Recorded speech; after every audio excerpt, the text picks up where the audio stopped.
Welcome into episode 181. Be sure you're following us on Twitter at BaileyJAdams22, at by CA Simmons, at Night Sports Now, and at Pegasus Podcast. Christian, how are you? I feel like now that there's no game podcasts, it's like I talk to you. I mean, I talk to you every day, but like we do Zoom once a week, and it's like I feel like we haven't done it in a long time. Where we haven't just been talking about a game. Yeah, it's kind of funny because we go through, or at least I do. I don't know if it's a you thing, but like every season we do this where we go through the season and we do game previews, obviously, because the season's going on. And by the end of the season, I'm so sick of it. And I'm like, I just want to do some podcasts that aren't about a freaking game. And that's the mode I'm in right now. But then by like May, I know I'm going to be so sick of this and I'm going to wish that we had games to talk about. So that's my current headspace. It's more so weird to me that now we're only doing one a week, where it's like, yeah, I feel like I talk to you once a week, even though we text every day. But it's like during the regular season, during this season, it's just like not everything, but a lot of my schedule will revolve around like, all right, when are we going to do the pod? Like, we got to Wednesday this week, and I knew we were doing the pod on Wednesday, but like at one point yesterday, I was like, oh yeah, we haven't done the pod yet this week. We have to do that tomorrow. Like, I don't know. It's become like a weird thing where it's like now it's not even really the off season. There's a bowl game coming up soon, but it is a weird thing now where it's like, I feel like we haven't talked face to face in a long time. It's only been a week, but it's just a weird this is just, now we're just in the category of things listeners do not care about. But because of us doing this podcast, like I never actually know when I last saw you in real life. Like I know during football season because you'll come to the house to like do a post game podcast. But like I remember one point this past off season, I saw you for something. I don't know. We were doing something. Yeah, I think it was when we went to Disney Springs that time. Yeah, I was like, I haven't seen you since. It was like 3 months, and I just didn't believe you. I was like, I literally saw you last week, and then we had to go through in our heads, and it blew my mind. So I don't know. I just it is going to be an adjustment going back to wow. I'm going to be talking to you for a whole 30 to 40 minutes less each week. That's sad. I just had to think about like the last time I actually did see you in person, which I think was after the Oklahoma State game. Guess that would. No, I've seen you since then. I don't think you have. Oh my god, I'm doing it on air. Have I? Yeah, no, I don't think you have. No, because I saw you at Oh, that was before. No, yeah, we haven't. Yeah, I haven't seen you since. Right. See, great. I like how I said sometimes I do this thing and then we just did it on air to show everyone how I thought you were doing it as a bit, but I genuinely. Well, I thought our friend Sarah's party that we were both at was after that, but it was before that, so that's where I got mixed up. So I have not seen you. I have not seen you since the Oklahoma State game. Well, I will see you even less if I replaced you on this podcast, which takes us to our 5-star review question. This comes from, well, first of all, we got a lot of questions. We put out a tweet from the Pegasus Podcast account, and now we have a lot of questions to answer. So let me say really, really quickly, this technically isn't a 5-star review question because we are out of 5-star review questions. So I took to our new Twitter account, which, by the way, I posted that and then immediately liked and retweeted it from the Pegasus Podcast account because I forgot to log back into my own account. So that was fun. I've almost done it like 7 times. We're bad at this, but we asked for some questions on Twitter and we got a lot of like really good ones. Some of these are thought provoking, so we might do a little mailbag episode at some point. This is the one we chose. This one's gonna. There's a lot to talk about because if you've been on social media at all, you know that there's a certain Coastal Carolina quarterback possibly considering UCF. So we probably need a little bit of a quicker question here. But I thought this one was deserved for you to answer, given your unfair treatment on this podcast. Yeah. So we'll get to the portal stuff. We'll get to the bowl game in a second. But this question comes from Ian Hardos, I think is how you say that, at Hardos Ian. Since Christian has already declared he would replace Bailey with Wild Bill, talking about on the podcast, does Bailey have a top 3 who he would replace Christian with on the podcast? So now that I'm rereading I would replace you with Brian. I didn't say you said I was an upgrade, or you said he was an upgrade in a very offhand way, though. I wasn't like this is an audition. Did it like twice. I didn't do it twice. He did it twice. I opened and closed the podcast by saying, But anyway, I'm actually curious. Who would you replace me with? Looking back at the question, I realized does he have a top 3? Like I didn't before I read this. Like I was like, I don't know. I don't like just have a top 3 that I was like, oh yeah, these 3. Then I thought of a couple, or I thought of 2. I can't even think of a third one. I'm so curious to see how offended I'm about to get, but go ahead. One, I'd say Wild Bill.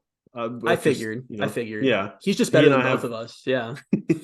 He and I have a good rapport. I think I met every UCF game I went to this year. I think I met up with him and we hung out and talked ball for a little bit.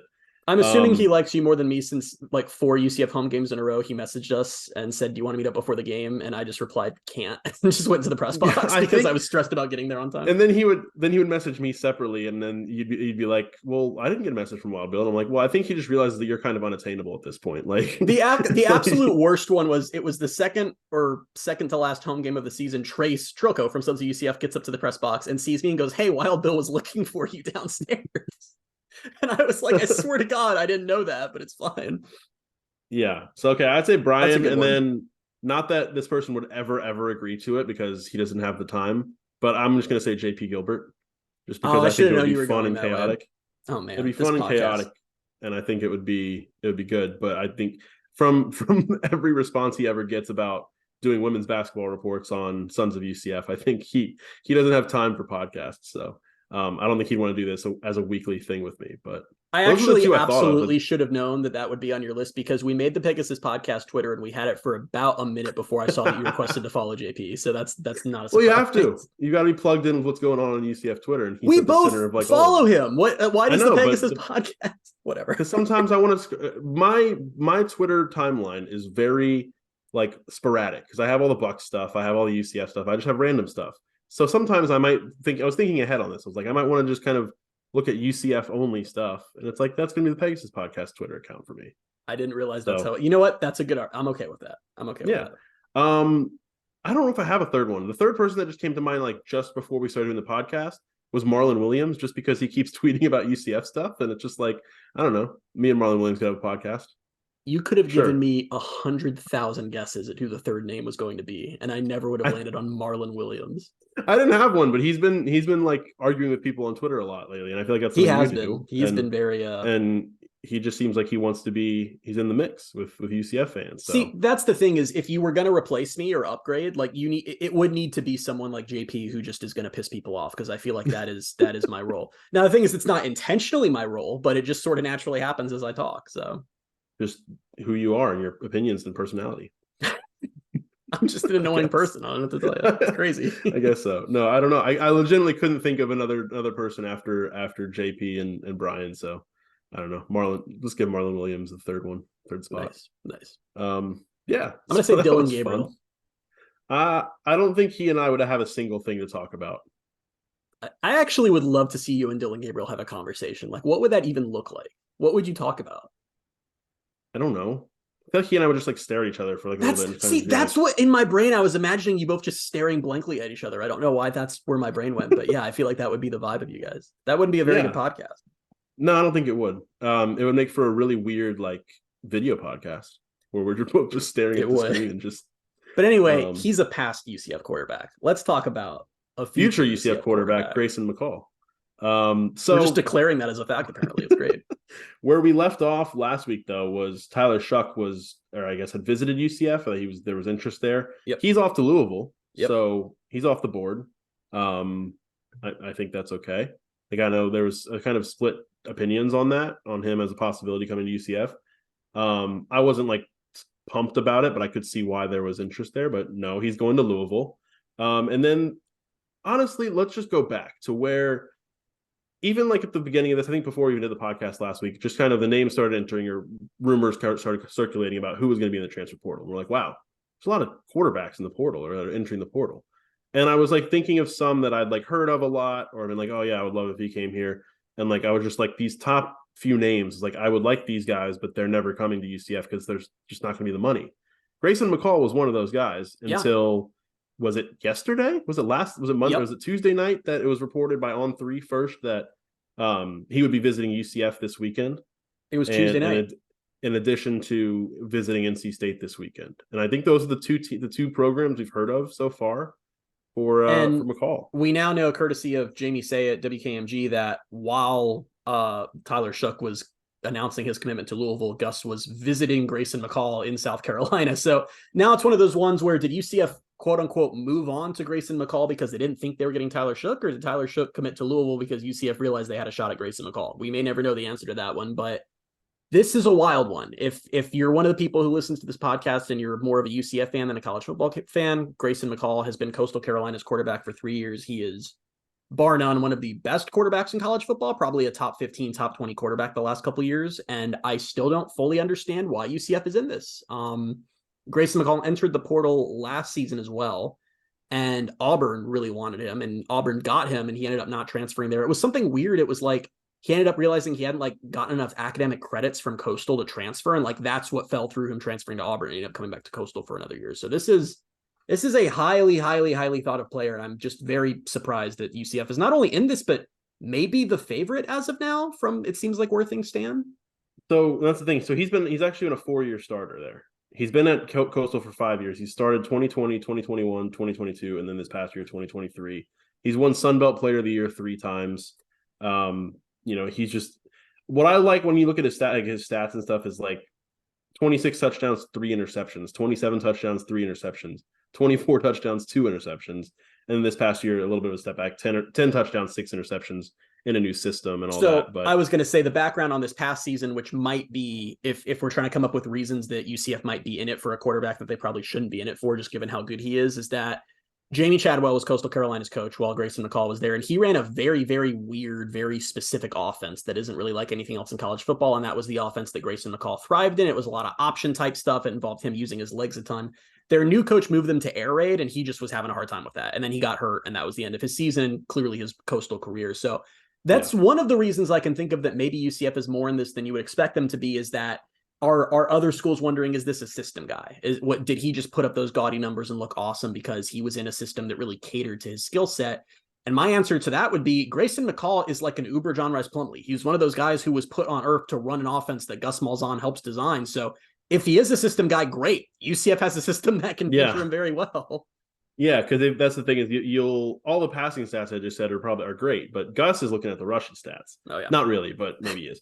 So the 1 year, 2020, he had 569 rushing yards and 7 rushing touchdowns, and then 3 years ago he had 4 rushing touchdowns. 2 years ago he had 6 rushing touchdowns. So can use his legs, can throw the ball really well, doesn't turn the ball over a lot. I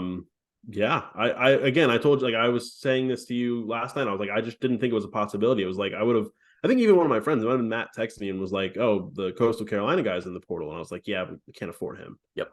I mean, I don't know. I still don't know for sure if they can, but they're acting like they can, or they acting like that. Either they can't afford him or they don't need to if he's not commanding a lot of money. But so I might have a little bit of insight on that. So the background for this is that the word on the street, aka what Matt Rule said into a microphone at Nebraska's head coach, and also what everyone, media and other coaches have said, yes, that's correct, is that in this market, particularly quarterbacks, transfer quarterbacks, the high end ones are going for anywhere from 1 million to 1.5 million to 2 million. I can confidently tell you that UCF and the Kingdom do not have even 1 million, I would think, to spend on a quarterback. I think that's probably closer to what their whole budget is than what they can spend on an individual player. Now, Grayson McCall is going to command money, and I think that much is clear, and I'm sure the Kingdom can get him money. And this is where I sort of wonder where one thing The Athletic brought up that was interesting was that teams are prioritizing with that top dollar money quarterbacks who have more than 1 year of eligibility left. He's a grad transfer. He's in for 1 year and he's out. That might take some teams out of the running. Also, so many quarterbacks who are elite have entered the market that I wonder if he's just fallen down the list a little bit. Kyle McCord left Ohio State. Dylan Gabriel's out there now. Cam Ward's left Washington State. There are just... what's his name? The backup at Georgia was formerly highly rated. I don't know if there's something there. Sure. Riley Leonard left Duke. I mean, there's an insane number of elite quarterbacks out there right now who might be all going to the schools who have that 1 to 2 million to spend. So maybe that's opened a window where a UCF can come in and tell Grayson, hey, we can't get you 1 million, but I'm not even going to speculate on a number. I have no idea what he would command or what UCF can offer him. But that's where I start to get, hey, maybe this is a guy that UCF can find a way to put together a package for. And if they do this, if they land Grayson McCall, this is both for Gus and for the Kingdom a huge moment and a 24 season defining moment. Like this would blow every portal acquisition they've ever gotten out of the water. It would blow most of their recruiting acquisitions out of the water, period. I mean, this is a top tier guy. Yeah. And it's funny because you saw this hit on Tuesday night, and I think there was maybe not unanimous because I didn't see anyone that would be like, I don't really want him, but I saw a lot of like, oh my God. And for the first time in a while, if UCF can get a quarterback in here that does not divide the fan base in half, that would be probably pretty nice, just for discourse and all that. But no, it would be huge for 2024 because I think it would be massive for just the ability to compete next year. And I think you can also use this as for some of the guys who are kind of on the fence about coming back. You can say, hey, look, we got this quarterback in. Like, this isn't just going to be a rebuilding year. We've got this quarterback in. We're going to go for this. And it's another thing where you can go out and recruit in the transfer portal other guys. We can say, look at the quarterback we just brought in. Like, we're building around this guy for next year. So it would be a huge get. I still am like not trying to get my hopes up, but it's kind of difficult now when you hear, he's going to visit him like earlier this week. And then, McCall's coming for a visit on campus this weekend. Like, trying not to get my hopes up because this would be a really, really massive acquisition. Which we should note, he also is going to visit NC State this weekend. He's also had a home visit with NC State. So it's not like this is a home run for UCF. Yeah. They're just it sounds like it's down to those two, and it is what you just said, it's not just about landing Grayson McCall, the quarterback, and what he brings. It's about how you can build around him. I mean, and I'm just going to give you an example, but say you're RJ Harvey and the coaching staff can tell you, hey, yeah, so next year is going to be, a little rocky. We've obviously lost a lot. We're doing what we can in the portal. We're going to throw a lot of these young guys out there. Not really sure what we have at quarterback yet. So it's going to be a year where a lot of young guys kind of get their feet under them. Do you want to come back? Versus if you sit RJ Harvey down and say, we just got Grayson McCall. Why don't you come back? Let's send this offense into overdrive and let's make a run at this thing. Let's try to win the Big 12. I mean, that's the pitch you can sell when you have a quarterback of that level, especially one who's, like I said, system quarterback or not, is someone who is perfectly designed to run the kind of offense UCF likes to run. And what you said about portal acquisition is spot on too. There are a lot of other offensive transfers in the portal who might be looking at UCF right now saying, I'd kind of like to see that, if you're a wide receiver, you kind of want to know who the quarterback's going to be before you commit to a school. And UCF's going after a lot of wide receivers right now. If there a lot of these wide receivers, are going to see, oh, dang, Grayson McCall's at UCF. I want to play with Grayson McCall. That would be fun. He's really good. Let's do that. It's like a feeding frenzy. It can just feed on itself. And if they do get him, we're going to have to start talking about 2024 in a very, very different way, especially if they can retain RJ Harvey. If they can make a run, I'm still skeptical at retaining Kobe Hudson or Javon Baker. Suddenly you have a situation where, hey, UCF might be walking into 2024 with the best offense in the Big 12. That's what's on the table if they find a way to land him. I just had like a very toxic thought. Go on. We love toxic thought. They could go in with like the best offense on paper in 2024 and still win like 7 games. They could. It's like that's what tough. I almost would expect them to I would expect them to almost, it'd be more likely for them to win like 7 or maybe 8, but I don't know. It's just difficult. Let's live in fantasy land for a second. Let's go full on best case scenario in that they land Grayson McCall and RJ Harvey returns and Kobe and Javon return. Like I said, that's the absolute dream. And I don't even think there's enough kingdom money to go around for all those guys to be there. But let's just say that happens. You have Grayson, you have RJ, you have Javon, and you have Kobe. That offense would steamroll most of the Big 12. It would. So then I had another toxic thought. It was on the completely opposite end of that. Is the 12-team playoff starts next year? Oh God, no. Okay, we're reeling it back. Never mind. Shut up. Grayson McCall leads UCF to the playoff. Nope. Never mind. I regret this entire conversation because it's not all going to work out that way. Like even if they land Grayson McCall, that doesn't mean RJ is now coming back. That doesn't mean Kobe and Javon are now coming back. And they still have a lot of other needs. They need other wide receivers, whether those two come back or not. They need to fill out the O-line. Although they got some very good news this week with Adrian Medley coming back, who I didn't even realize had eligibility. And if that's a name you're not super familiar with, it was like the last 4 or 5 games of the season he had to step in due to injuries. And he was a guy who was supposed to start, I think, all the way back in 2021. And then he got hurt. Yeah. And that's kind of a cool story because he went from starter. That was an ACL, I think, wasn't it? Yeah, he went from starter to he got hurt. I think it was in the spring game. I think you're right.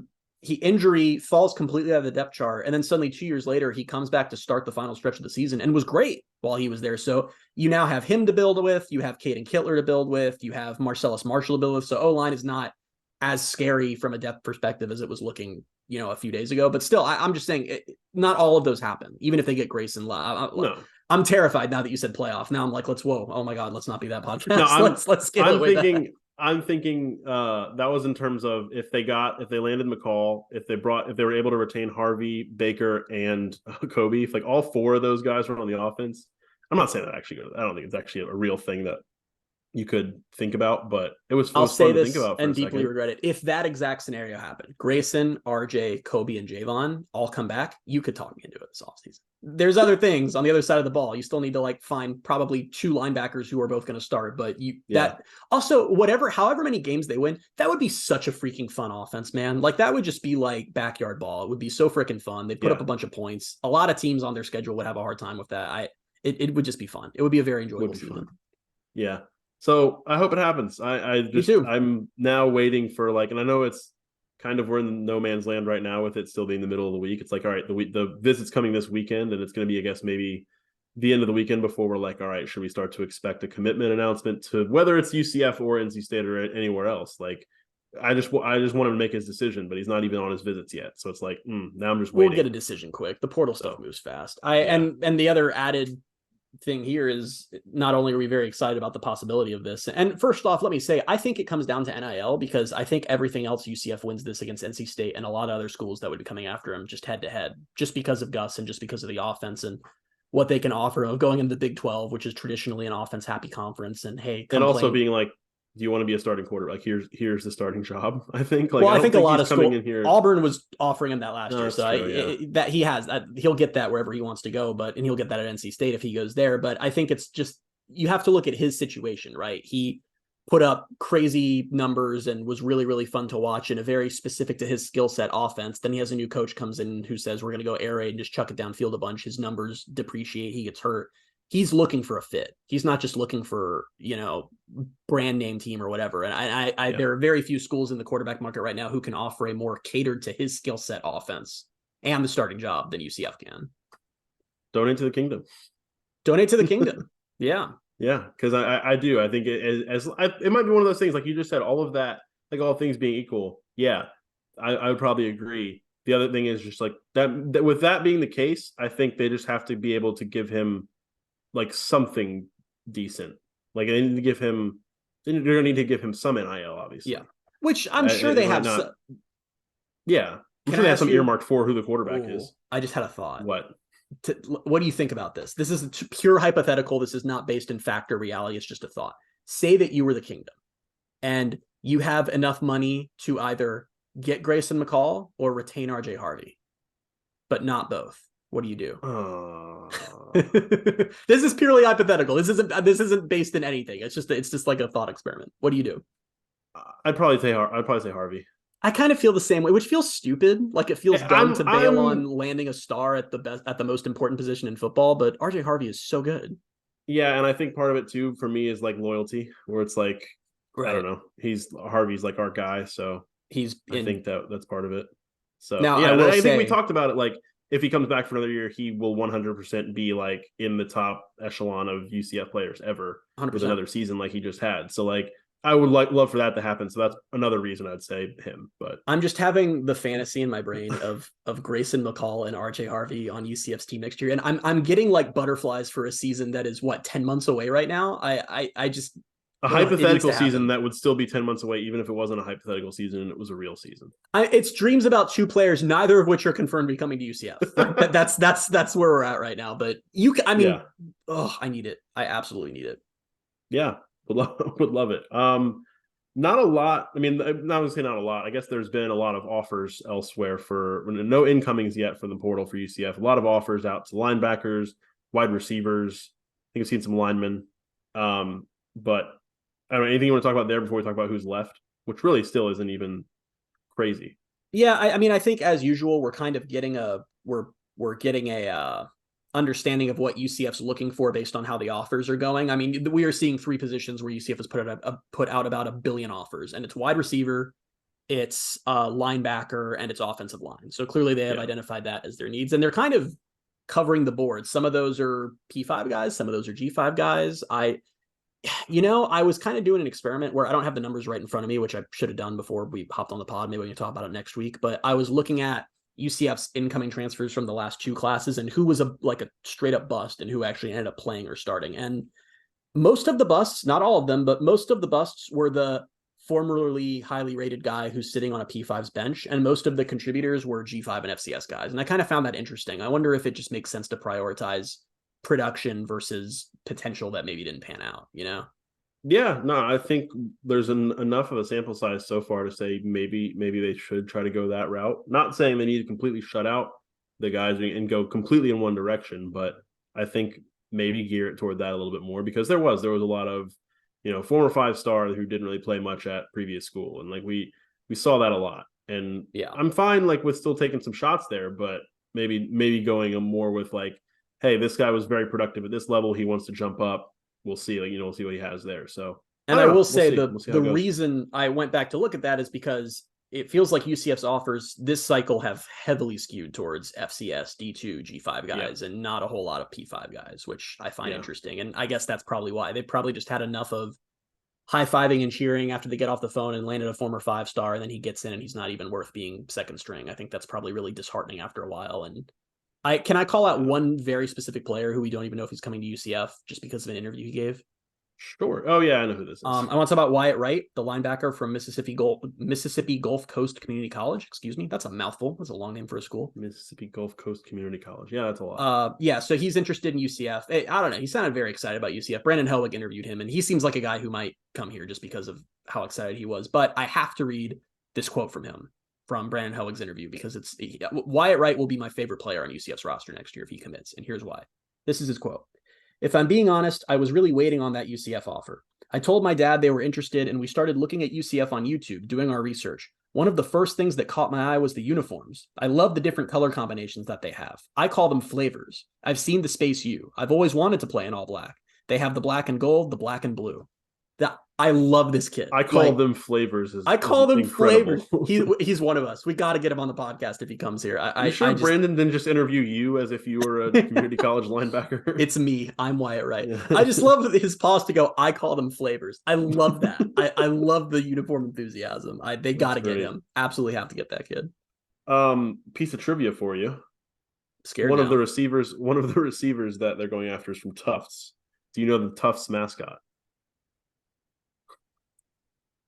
I don't even have it. Can I make a guess? Because I don't know their mascot. Sure. Is it something I could reasonably guess? Probably, yeah. I mean, I can give you a category. It's a dragon. No. Okay, give me a category. It's an animal. It's a dragon. No. I don't know. It's an animal you would find at a zoo. Oh, that narrows it down. Dragon. Yeah, no, it's not a dragon. It's an elephant. Oh, the Tufts elephants, really? Are they just the elephants? elephants? I don't know. I honestly don't know if they're like the elephants, but I know their mascot is Jumbo the elephant. Jumbo the elephant. I bet they have some because no school that's an elephant ever goes by elephant. Like Alabama's an elephant, but they're Crimson Tide. They're probably like the Tufts Stompers or something. Stompers. I couldn't remember that. I looked it up just now, and that's why I remember now. It's I knew it's Jumbo. I'm trying to see. I couldn't find if it was actually Jumbo the elephant. The Tufts elephants, because that doesn't sound right. But anyway. All right, Tufts University. Fun. No. We're getting to the bottom of this. Tufts University. Okay. This is my new Shreveport. They're the Tufts Jumbos. Oh, they're the Jumbos. I told you there was no way. I did. Okay, that rings a bell. The only reason I know that is because someone I went to high school with went there. Oh, really? Out of high school, yeah. So really, that's the only reason I know that school exists. I seriously don't think I'd ever heard of them before UCF offered that receiver. Their logo is an angry looking elephant. They might have been in a book I had to read in high school too. Okay. I don't know. Weird. Yeah, it was a college admissions book. It was some college admissions book. I don't remember what it's called. I don't remember anything else about it. 12,000 students. They were founded in 1852. That's up in Massachusetts, right? Or Boston? The Boston-based. Why are you asking me? Because I'm because you're on the Wikipedia page. They are. Why doesn't it say where they are? They're in Medford. Okay, cool. All right, let's move on. So some guys have left in the portal. We talked last week. And we're like, why haven't any UCF players entered? It was weird. Transfer portal. Yeah, it was weird. And even weirder now. I think there's been 1, 2, 3, 4, 5, 6, 7 guys. I think that by my count that have left. Think so. Nothing extremely major out of these. Like nothing that's like, oh, that's a heartbreaker. I know like the big one is Corey Thornton, starting cornerback, highest graded player on UCF's defense this year, I believe, from Pro Football Focus. But honestly, it doesn't hit me hard because I thought he was gone anyway. Like, I didn't realize he still had eligibility left. I'm in the same boat.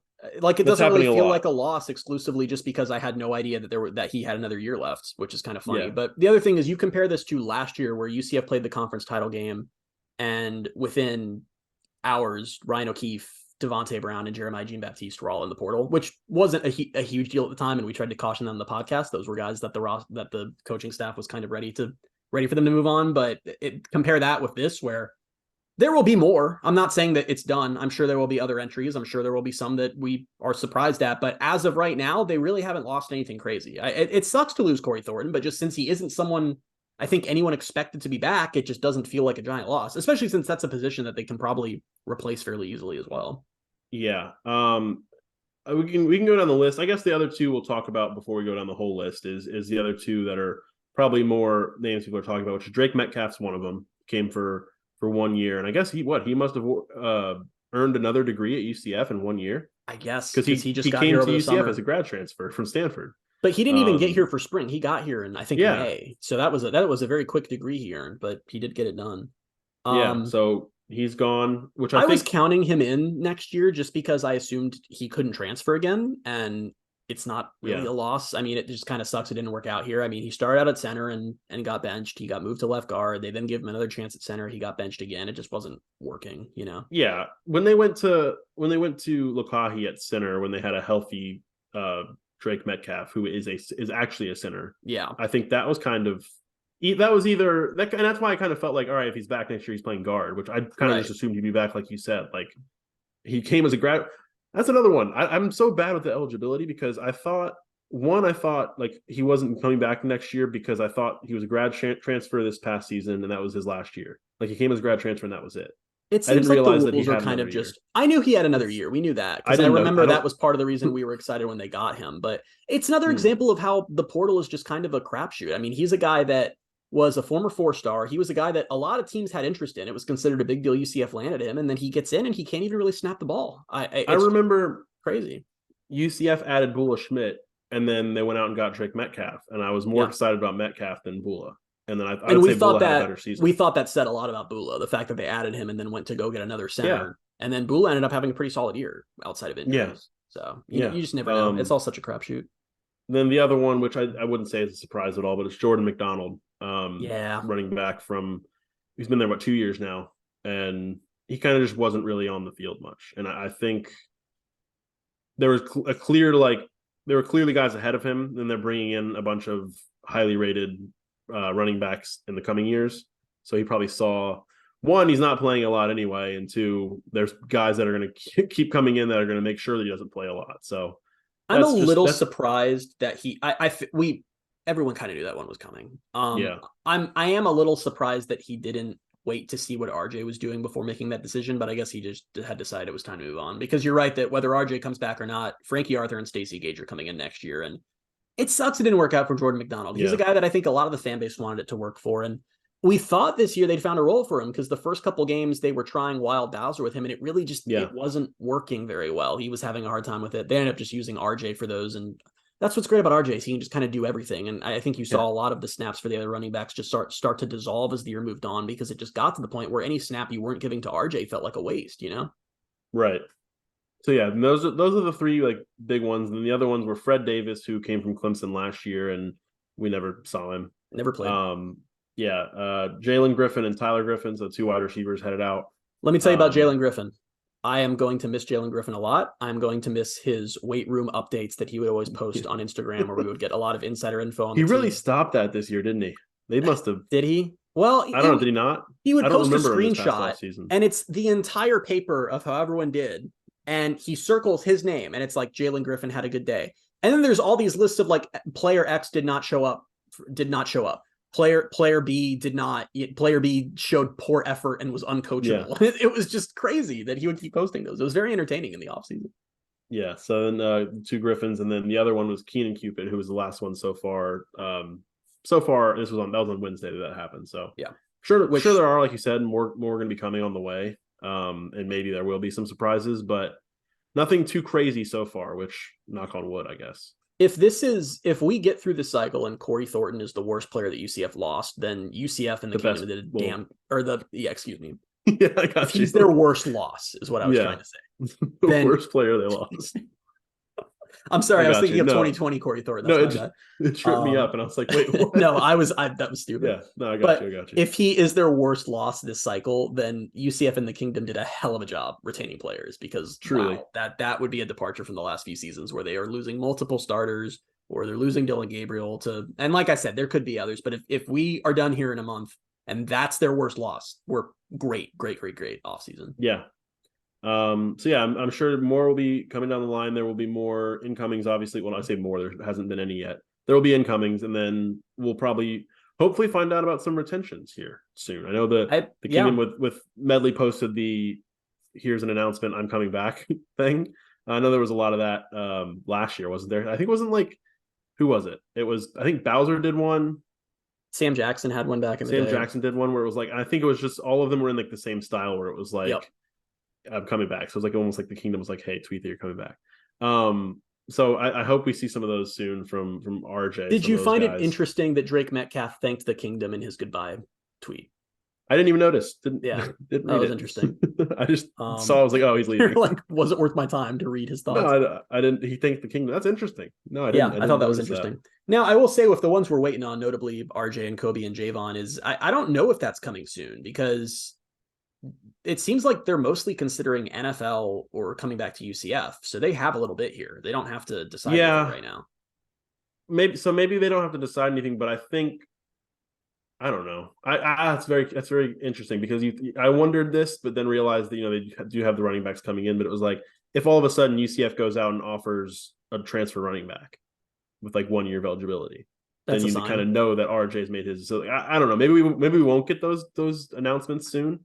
I would say if the wide receiver room wasn't so bare, I would say that that's a sign that Kobe and Javon aren't coming back, that they're offering all these wide receivers. Yeah. But like, even if they both come back, you still need more wide receivers. So well, they just have two of their reserve ones who barely played into the portal. So yeah. I mean, they have even fewer and even less depth. Your only guaranteed one is Xavier Townsend right now. You need to add like 3 or 4 wide receivers. And if Javon and Kobe come back, you still need to add like 2 wide receivers. Yeah. So those offers are going to be out there either way. Yeah. But yeah, we'll have more on that in the coming weeks. Other thing we got to talk about is UCF's bowl game, which will be against Georgia Tech on Friday the 22nd. It's the Gasparilla Bowl in Tampa, Florida. Told everybody last week that I wanted it in Gasparilla Bowl. I didn't really care who they played because I just was selfish and wanted to be able to drive 15 minutes to UCF's bowl game. So I got what I wanted. And let's talk about the bizarre journey of how we got here, shall we? Not even talking about the season, just how this was. For what was probably an hour or two, this was UCF and Duke in the Gasparilla Bowl, a bowl rematch. So, but never really officially. I'm happy either way because I had assumed, given the many projections saying so, that if UCF ended up in the Gasparilla Bowl, it would be against a Group of 5 team, and not just any Group of 5 team, but it was all the very good ones. It was like they might play Troy, they might play whoever. So wasn't JMU, looking forward to that. Yeah, JMU was out there. So pleasantly surprised when it is reported by Brett McMurphy that UCF is going to face Duke in a rematch in the Gasparilla Bowl. And my brain, because I just like seeing UCF win games, went to, well, this is great. Riley Leonard's in the portal. Mike Elko's at Texas A&M. Duke is a ghost team. Play him, get an easy win. Done deal. So then, this is where things get spicy. The Big 12 Twitter account tweets a photo of RJ Harvey from 2022 for some reason with an AAC patch and says, UCF will face Duke in the Gasparilla Bowl. And I'm like, there's the official announcement. Nice. We're done here. Can move on with my day because why would anything happen after the official announcement? Then the Big 12 deletes the tweet a few minutes later. Then there's just nothing for a while. Then this is my favorite part. Then the Big 12 tweets again and said the exact same tweet now with a photo of RJ from 2023 and says UCF will play Duke in the Gasparilla Bowl. And I'm like, oh, okay, I don't know what that was about, but whatever. As if that picture was the mistake. As if the picture was the mistake. They delete it again after 10 minutes. And then it's real radio silence. No one knows what's going on. And then randomly it's announced that UCF will now be facing Georgia Tech in the Gasparilla Bowl. Well, because all this is going on in the back, or this whole time in the background, what's going on is Florida State's left out of the playoffs, so the ACC is like scrambling about their bowl assignments and stuff. So like the ACC, wasn't there like, I don't know if there were bowl representatives or who it was saying like that they weren't hearing anything from the ACC. Like the ACC had no idea what was going on. The Athletic, so that's why this happened. The Athletic posted a behind-the-scenes story on the ACC trying to get their bowls together, and it was really interesting. I gotta read that. It's really good. So the ACC never considered that FSU was going to be left out of the playoffs. So all of their bowl games were agreed upon. Everyone knew where they were going, and they were just waiting to announce. FSU is left out. They get bumped to the Orange Bowl, which bumps Louisville out of the New Year's Six. Everything is chaos. And they're usually all these agreements are made in advance. They're scrambling in real time to get bowls for all their teams. My 2 favorite moments from the article were when they thought they were done and then realized they forgot Notre Dame. I think that's my favorite. And then it also says in the article, literally says the sentence that they were all done. They looked at the lineup and then someone pointed out that, wait, UCF and Duke just played last year. So they had to stop and switch those and find someone else for them to play. Which I like about the whole, oh no, UCF can't play Duke. They just played in a bowl last year. UCF also played Georgia Tech in the regular season last year. It's like, oh, you can't play this team you just played 12 months ago. So you'll play this one from 14 months ago. And that's fine. But I've changed my stance because right after this one, the switch, I should say, got announced, I tweeted, and some of you pushed back rightfully so, that I was upset because Duke was an easy win and Georgia Tech's not. Their record's a little deceiving. They finished 4th in the ACC. They have a really good offense. They have a really good coach. And I was like, this is losable. And they have a really good rushing offense. So you know what that means. And I was disappointed because I wanted to see a win.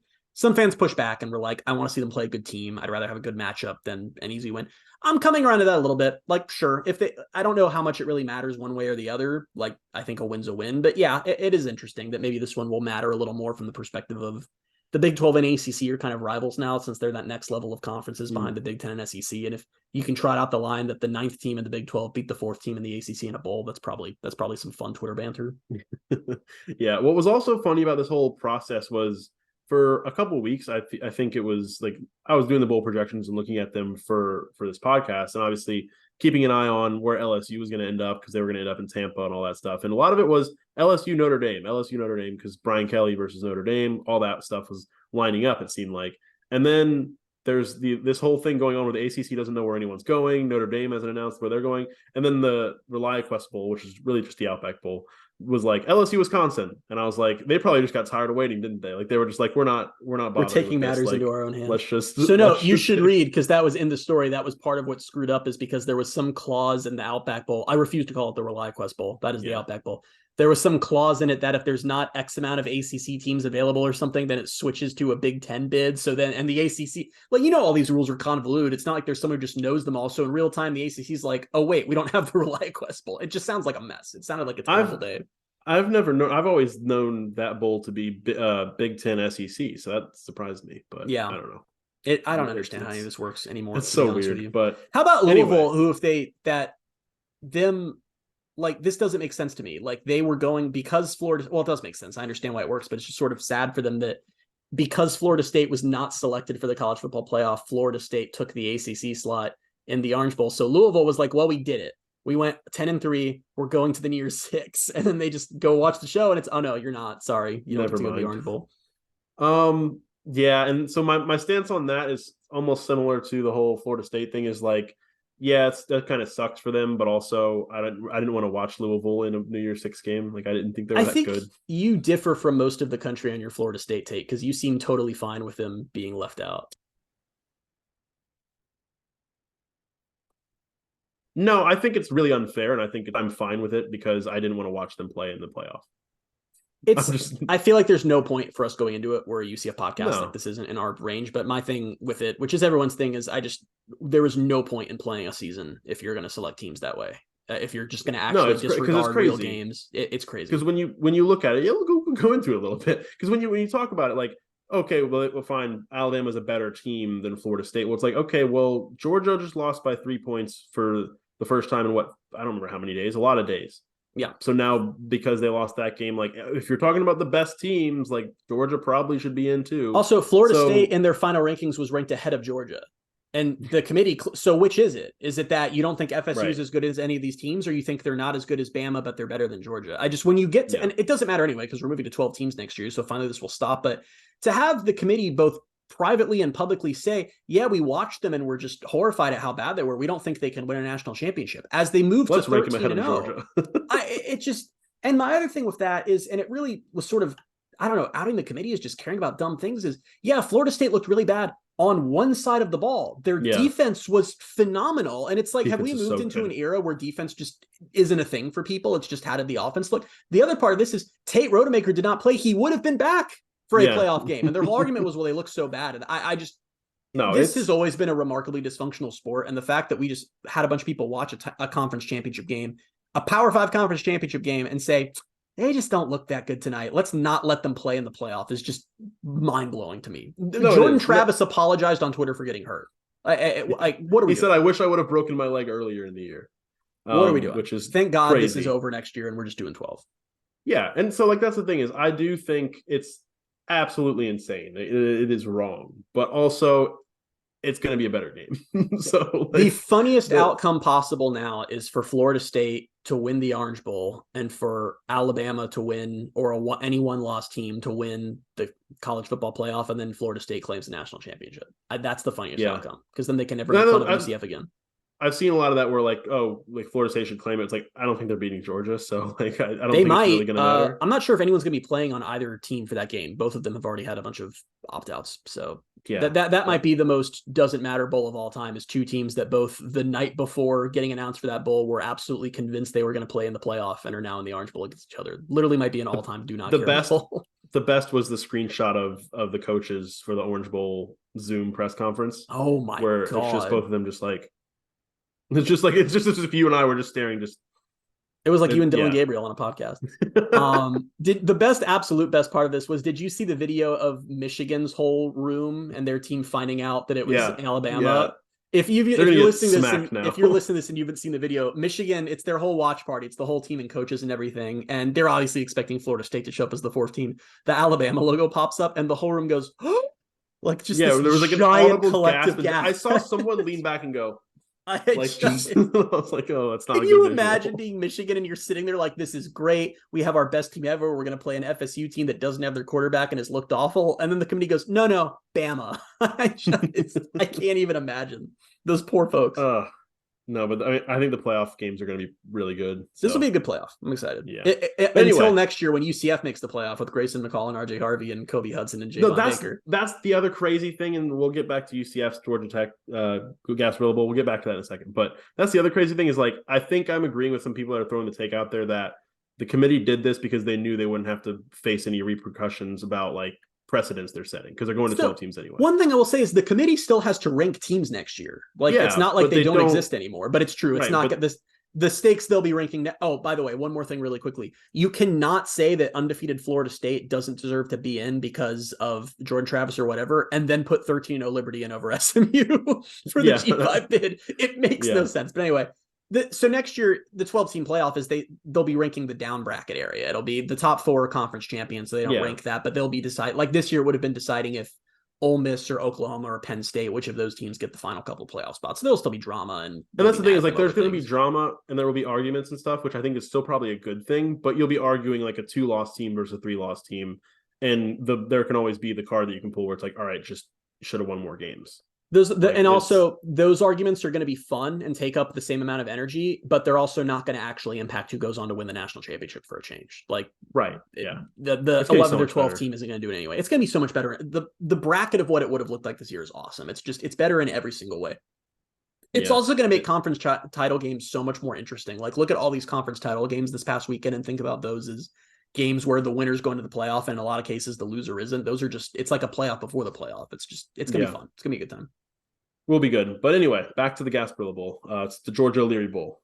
You know, it's weird because, like, the whole thing is, UCF played Georgia Tech last year. They played them in 2020. They played them in 2019. No, not 2019. When was it? They played them like 3 times recently. They played them in 2020, 2022, and now they'll play them. Okay. Yeah. I thought I added another time in there. I was wrong. They were going to play in 2017, but then the hurricane. That's what I'm thinking of.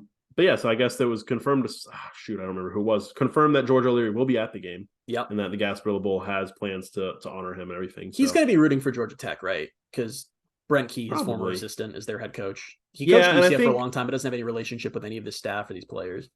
So there's Key at Georgia Tech, and there's the fact that I think, like, everything UCF does now probably pisses him off so much. UCF's going to come out in like night mode uniforms or something, and he's just going to be like, what in God's name? Everything that every UCF coach since him has done, like, decision-wise, is the opposite of what he would have done, probably. There's also the whole UCF firing him thing, which probably left a sore spot. I mean, I don't think there's any hard feelings. Like, he's been to UCF since retired. All that. Excuse me, when George O'Leary, in quotes, retired with 4 games to go in a season. I mean, he's been to games since. He sat with Danny White at games. He's been honored on the field. I just think in this scenario, I hope UCF fans aren't mad when he probably is.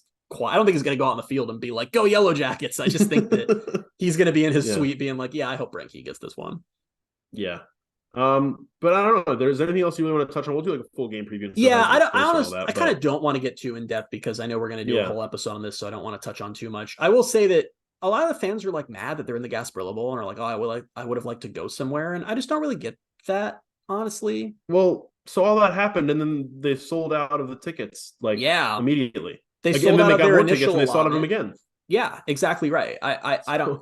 The thing, I get the vacation angle as a person who likes going places, but also, like, you can do that during the regular season. You pick a road game and go to it. I personally, as someone who really likes vacations and really likes UCF football, I don't like having to scramble to figure out flights in a hotel for a thing that's in like 2 weeks. I also don't like 3 days before Christmas. I also don't like when my December's on hold because I can't figure out. I don't know where they're going to be until 2 weeks before they're going there. I'd rather do the vacation during the season, and then the bowl game. A bowl game against a Power 5 team in state is second to being in the playoff. It's 12-team playoff or Power 5 game in state for me from now on in the postseason. Yeah, no, I think or Shreveport. Don't get me wrong. For a fan base who collectively, I don't know, it wasn't everybody obviously, but there was a lot of, as soon as this was announced, it was Gasparilla Bowl again, like, oh, yeah. Like, again, like blah blah. And then the tickets go on sale, and everyone's like, yeah, we're gonna go, yeah, like we're still going. We'll just complain about it. Like, isn't that a meme? I think it's like Bob's Burgers, something like that. It's like, I'm fine, I'll go, but I'm gonna complain the whole time or something like that. Like that's what UCF fans just did with this bowl game. I also like the Gasparilla Bowl. It's nearby. It's a nice stadium. Right before Christmas. It's before Christmas, which is great. Yeah. I go do my little mini vacation to Tampa. It's nice. It's a good time. It is. And I only have to drive 15 minutes instead of. For you, it's really easy. Good Lord. Yeah. Really nice. I will say that the last time I covered the Gasparilla Bowl was 2021, obviously. Believe it or not, I did not cover last year's edition between Missouri and Wake Forest. And I stayed in the media hotel, and also staying in the media hotel was the entire Florida band. Do you remember this? Oh yeah, I do remember. And they just annoyed the hell out of me. And I had one of the, because it wasn't like it wasn't just that they were Florida. It was like it was a bunch of college kids on vacation. They were all drunk and loud and pissing me off the whole time because I'm just apparently an old man now at 26. And I had the dumbest thought in the world because I applied for my credentials and everything, and I was looking at the same media hotel as 2 years ago. And in my brain I went, oh God, I hope the Florida band isn't staying there again. Oh, they're not going to stay at any hotel. They're not in a bowl game. They're not leaving Gainesville. No reason to. It's funny when you said the I'm an old man thing, because weeks ago when the whole Pauly D thing happened and you were like, who is Pauly D? Our friend Zach texted me, he was like, how old is Christian? he's like, how old is he? Was Pauly D, the whole Jersey Shore thing was kind of before our time, right? Like just by a little bit. We were in like middle school. Were you watching Jersey Shore in middle school? Yeah, I was. Okay, well, all right. Yeah. I guess it was just a me thing. I mean, I know I'm wrong because almost all of our friends and everyone in our lives knows who they are, and like the only people who don't are like our parents. So yeah, it's a me thing. But I'll tell you. Yeah, he's like, how old is Christian? And I was like, yeah, I don't know. But yeah, hopefully the Florida band's not staying at the hotel for UCF and Georgia Tech. So yeah, that'll be. If they are, I'm gonna have questions. Let me tell you, there will be many questions. I just remember going back there with you to record the podcast afterward, and just like even getting to the room up like the elevator there was, because I think they were like driving back that night. Yeah, and so they were leaving going in a million different directions. It was crazy. Yeah, I think I opened that podcast by just attacking them for like 10 minutes before we even talked about like one of you. I think it took a while to get up. I think like they were filling the elevators. It was a whole thing because remember we couldn't get out of the stadium for a long time, and then I finally was like, even though we had the podcast to record, I was like, we're going to McDonald's because I'm starving and I want a McDouble. And we went to 2 McDonald's. We went to 2 different McDonald's because it was that, and then we had to go inside. It was a long night. We're not going to have that this time. I'm assuming. I assume we'll just do it virtually, right? Because you'll presumably be at your apartment. Unless you want to, yeah, I guess. Unless you want to come to my apartment, I don't know. It's fine. I'm probably gonna go back to whatever. We'll talk about it. We don't talk about it on the podcast. Good point. All right, let's jump into the football news, which I got to some of it just now. Was the original allotments being sold out of the Gasparilla Bowl tickets, and then the follow-up allotment. Now they're just like buy them from the bowl, and I bought them from the bowl to begin with anyway. So first time I've ever seen UCF tweet the words "just buy them from the bowl." They're usually always like they're always acting like you're really holding a gun to them, like, no, please don't buy from the bowl, please buy from us. First I've ever seen them just straight up tweet, go ahead, buy from the bowl. What do we care? My problem was on Sunday, because like it was announced on Sunday, and then I was like, all right, well, let me look at tickets. I thought like I didn't think it would take UCF 2 days to like put the tickets on sale, so I was just looking at the tickets through the bowl, and I was like, oh, I mean, I'll just buy them now, like whatever. Like a lot of times, and I guess it's been different this time, but I feel like, and this is maybe just a regular season thing, but whenever I've bought tickets through UCF, like when you and I have gone to Memphis or Cincinnati, I don't get to pick our seats. Right. So it's like, all right, I want to pick my seats for this game. And so that's what I did. I guess people were still being able to do that through UCF anyway. But whatever, they sold out of them. I'm not a bad fan. Leave me alone. On 3 named John Walker to its true freshman All-American team. Very cool. Just excited about John Walker's Randy Pittman snubbed. Future. Kalia Davis, another player who I really liked back in the day, picked up his first career sack in the 49ers win over the Eagles on Sunday. That's just nice. I don't know. Kalia Davis has had a long road with injuries and all that. And for him to get his first sack, that was pretty cool. Very cool. And yeah, that's it, I guess, because we already talked about Adrian Medley returning for another year. So we'll move on to game of the week, which there's not a lot going on because I think women's basketball doesn't play again until Monday. So we'll go to men's basketball, who plays here as we're talking in about 32 minutes against Jacksonville. But the game of the week is Sunday at 4:00. UCF men's basketball is hosting 8-0 Ole Miss. It is a 4:00 tip at Edition Financial Arena. So it's the big one this week. And we will now move on to Tweet of the Week. Tweet of the week. Tweet of the week goes to 2 different people this week. This is one of those things where I texted it to you when it was happening, and I'm still not entirely sure if this is serious or if I was being pranked. So I figure I'll just throw it on here, and then you as the listeners can decide. So last night when all the Grayson McCall stuff was happening, I tweeted the latest render of the Lazy River from about a year ago. And I said, I know what UCF needs to show McCall to seal the deal. It's just the photo of Lazy River. This guy, UCF Chip at Chip UCF 1974, replied to me and said, UCF has been showing that for years, Christian, ... years. Don't bait the poor kid with someone that will never be built while he is playing. I think he meant something, not someone, but it's fine. You mean like they did to Mikey Keene? And Mikey Keene has said that he was baited with the Lazy River. I think a lot of players have been. So I, just because I'm having fun, I quote tweeted that and said, never being built, they literally broke ground. And I posted the photo from 2019 when they poured out the sand and threw a beach ball and announced they'd broken ground in the Lazy River. Still one of the dumbest things ever. But so I posted that. He replies to that post, same guy, and says to it, really good progress for a photo from 2019. Wonder what it looks like now with an exclamation point. And then this is when I started wondering if I was being pranked. Eddie Smith at UCF Eddie 1962 quote tweets that and says, is this the 5th or 6th time that they've broke ground? I've lost count at this point. Started by Danny White before your time, and it has as much progress done today. At Chip UCF 1974 is spot on. I have to be getting pranked, right? These aren't serious accounts. Like, this isn't real. This isn't real, right? I don't know. I can't tell. It's bothering me. I don't think so, but at the same time, I would believe it with this fan base and I don't know, just in general. Twitter fan bases in general, I think there's always going to be bound to be a couple that are like, not even a couple, there's a lot, but that was because you sent that to me and I was like, excuse me? Like, it was very clear sarcasm. I'm hoping it's a joke. Did they follow you? It's a joke. I don't know. Or did it just get to them another way? Because like if they actually, because one of them followed me after that reply. So I don't understand. Okay. I don't know what's so maybe on. it got to them and they don't know your humor, or I don't know. It's how is that even? Is that specific humor? Like, how can someone like it doesn't matter. It's maybe fine. they really thought you were earnestly like, oh, we've got this Lazy River coming, we should show it to Grayson McCall. Like, I will tell you right now, jokes aside, it would not surprise me if Gus Malzahn brought up the Lazy River in some capacity when talking with Grayson McCall. Probably not, because he's a 1-year guy, but who knows? Yeah, maybe Gus was like, you never know, like. Maybe Grayson McCall could get built this summer. Grayson would reply and be like, if you can build a Lazy River, you can throw me $2 million. That's true. Yeah, probably didn't bring it up then. Maybe don't bring up the Lazy River. Maybe not. But yeah, so got through a lot on this podcast. Sure did. I think we covered a ton. Who I would replace you with, Marlon Williams, Tech, apparently. Marlon Williams. All the portal stuff. Hopefully Grayson McCall ends up here. We talked about the college football playoff. Talked about Tufts, the Jumbos. The Tufts Jumbos. Been through a lot. We've been through a lot. We will be back next. It has been.